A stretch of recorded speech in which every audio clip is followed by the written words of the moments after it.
করে না, যারা কোন ধর্মকে বিশ্বাস করে না, তাদেরকে কি বলে?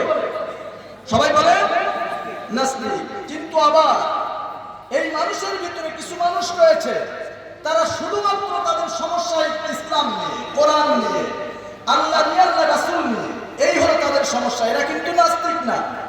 নাস্তিক যে সে কোন ধর্মকে সম্মান করে না, কোন ধর্মকে বিশ্বাস করে না। কিন্তু যারা শুধুমাত্র কোরআনকে বিশ্বাস করে না, ইসলামকে বিশ্বাস করে না, আল্লাহ এবং আল্লাহ রাসূল নিয়ে তাদের ভিতরে অনেক রকম সমস্যা রয়েছে, এগুলো নাস্তিক নয়, এগুলো হচ্ছে ইসলামের চূড়ান্ত দুশমন। কত বলেন ঠিক কিনা? এরকম মানুষ আপনাদের মাঝে আছে না নাই? বলেন আছে না নাই? ও আমার বন্ধুগণ, এই সমস্ত নাস্তিক, এই সমস্ত ইসলামের বিরোধী চূড়ান্ত দুশমনদের মোকাবেলার জন্য আমাদের অনেক দূরে যাওয়ার দরকার নাই। আল্লাহ রাব্বুল আলামিন এমন কিছু আয়াত কোরআনুল কারীমের ভিতরে সেট করে দিয়েছেন, বিভিন্ন সূরার শুরুতে এমন কিছু হরফ সেট করে দিয়েছেন।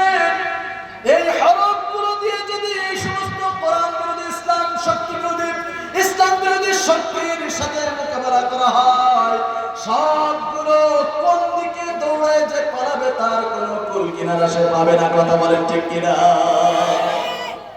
আল্লাহু আ'লামু বিমুরাদিহি, এর অর্থ একমাত্র কে জানে? সবাই বলেন। কোরআনের ভিতরে রয়েছে আলিফ লাম মিম, রয়েছে ইয়াসিন,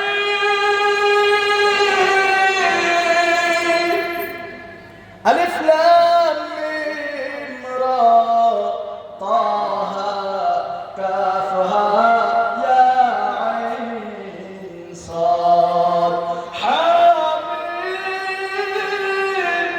এইভাবে যতগুলো সূরার শুরুতে হরফে মুকাত্তাআত দেয়া রয়েছে, আল্লাহু আ'লামু বিমুরাদিহি, একমাত্র এর অর্থ কে জানেন? সবাই বলেন কে জানেন?